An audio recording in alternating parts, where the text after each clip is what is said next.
Okay, here is a quick recap on our session, our last session. Today you're going to need either a chair or a sofa or a countertop, something that you can kind of hang on to for the mobility portion of this sequence. I'm using a bench. Again, something a little bit lower would be awesome. Second thing you're going to need is a pair of dumbbells, so something a little bit lighter, doesn't have to be super heavy. And then also the resistance bands, if you got them already, and if you didn't, we can do the motion without, and then we can just start adding the resistance band in when we get it, okay? So first movement, we are going to start with a little bit of a low back and shoulder stretch. So what I'm going to do is I'm going to place both of my hands on the bench, and I'm going to hinge over at the hips, and I'm just sort of pushing back into the hips, almost like I'm pulling the surface that I mounted on away. So I'm getting a nice good stretch on my hamstrings, and then I should feel a little bit of a stretch in the shoulder blade. And then if you allow your head to drop between your shoulder blades, you're going to get a little deeper stretch on both the hamstrings and the shoulder blades. Okay, so good pause. And then you can come back into a nice neutral position, and then come right back in, or pushing back, sort of rocking back and forth. So you're kind of priming your hips, getting them ready for the next set of moves. Okay. And then next one, I'm going to take my left leg and I'm going to kick it back. If possible, your goal is to try to keep that left heel on the ground, because you're probably going to feel some tightness in your left calf. So we want to try to stretch that out as much as possible. And I'm going to bend that right knee, and I'm going to just push forward, and then I'm going to straighten the right leg. And then pushing forward, and then straight. The whole time my left knee is going to stay straight on this one. And then I'm going to push forward, and on this next one, I'm going to add in a nice little rotation. There's a little balance mixed in here. Good. And then come back, starting position, straighten, come back, add another rotation in. And then I'm going to switch, stand up, take a second, kind of shake the shoulders off, switch to the other side. So now my right leg is going back, left leg is forward, and I'm going to really try to drive that right heel to the ground. And I'm going to push forward, and then straighten, pushing forward, meaning I'm bending that left knee, and I'm kind of going back and forth. Goal is to try to keep those hips squared to the ground as much as possible. It's easy to start to open up, specifically on that right side. I want to twist this way, but I'm actually going to get down into this bottom position, and I'm going to twist the opposite way. Okay, so we're moving some of that tension. Good. We'll do that a couple times. Straighten, and then add a rotation in. Good. And then coming back, starting position. Good. And then you can kind of just shake the hips off, come up to a standing position, shake the shoulders. And then we'll throw in a couple shoulder rolls. Okay, and then back. And then with this next little sequence, because we're going to be doing a little bit of balance work, just getting the feet primed and ready, and the ankles and the knees. So what I'm going to have you do is go for a couple ankle circles, and then we'll rotate the other direction. So maybe 5 each way on both sides. So 5 and 5, and then 5 and 5. And then you're just going to rock back and forth onto the ball of the foot, and then to the heels. So going back and forth, back and forth, back and forth. So essentially you're lubricating the joints, getting them ready for some balance work. Next one, we'll place your hands on your quads, and we're going to go for nice big knee circles. So again, working on that mobility portion before we jump right into the movements. Okay, and then we're going to circle the opposite way. All right, so you can also, if it's really cold out, feel free to jump on your treadmill for maybe 5 minutes before, get some inclines in, start to work in some speed drills, not running, but like getting in like a little bit of a jog, excuse me, and then slowing it down a little bit, just so that you're kind of warm and ready to go when we move on to the weighted portion of this. Okay, so I am going to take my resistance band and I'm gonna place it on top of my shoes. So think of aiming towards the shoelaces here on this one. And then just be mindful when you're putting the band on, when you're bending over, that you're not causing any discomfort in the low back, okay? So for this first movement, I'm going to keep my right hand down to my side and my left arm is going to come up. So from this position, I'm going to slowly start pulling my right knee up to the sky. My ultimate goal for this is to try to get that knee up to a 90-degree angle.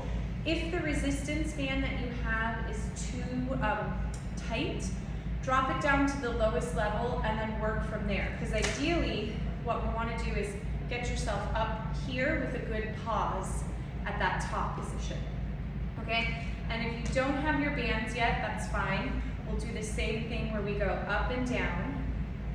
So we're getting hip flexor, that band muscle right here, glute, core work, and a little bit of shoulder action at the same time. And I want you to try to aim for 10 really good reps on this one, and then we'll switch to the other side. Quick reminder on this one, try not to let your body shift over. So now I'm shifting over to my right side. I'm trying to not lean when I'm doing this. So if you find that you're leaning, put your right shoulder up against the wall so you have a brace until you've worked on that balance and getting yourself into that position. Okay, so somewhere between 5 to 15 reps aside. I know it's kind of a large number, but if you find that like 5 is easy, 10 is challenging, get to the point where it's right at the challenging spot and not beyond that, because we don't want to break form on this one, okay?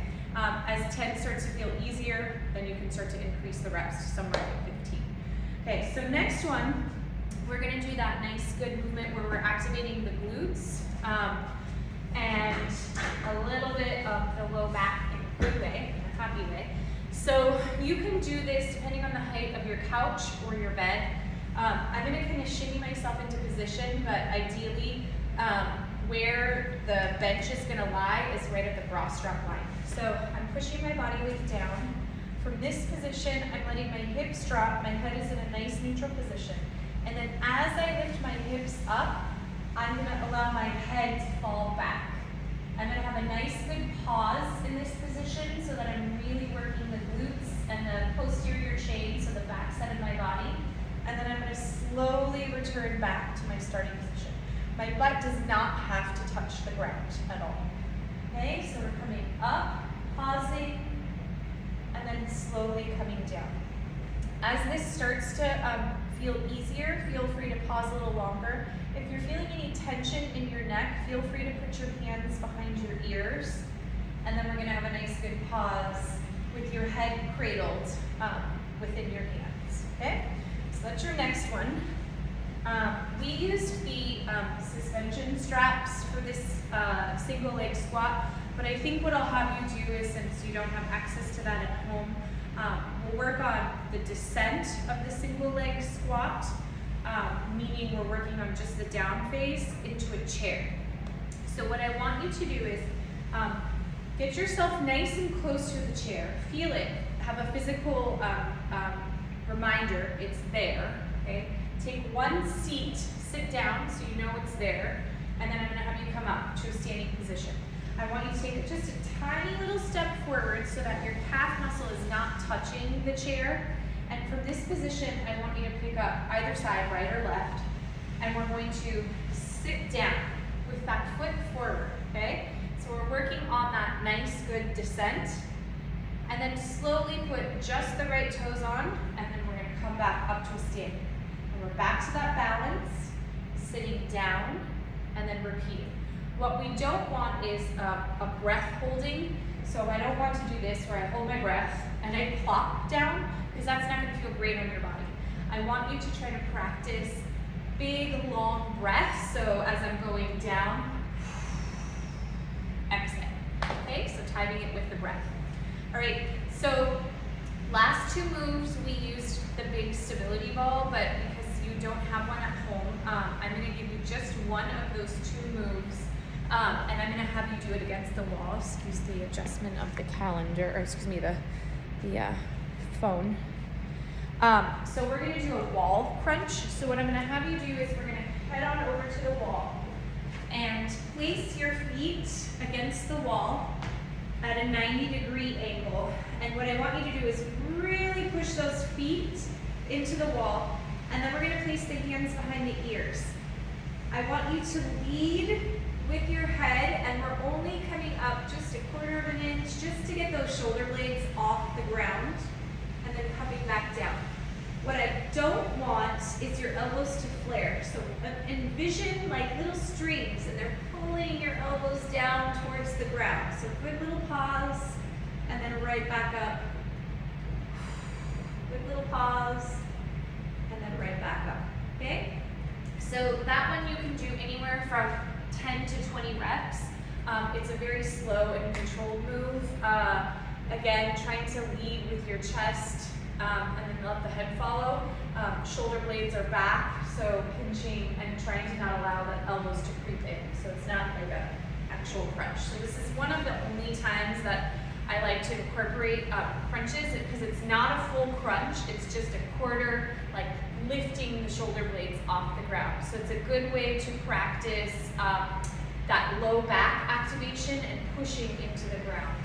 Regular crunches are not great for those of us, well, most of us, with digestion issues, because it kind of collapses the abdominal wall. So we want to make sure that we're not putting any more pressure. So just that tiny little lift off the ground and then coming back.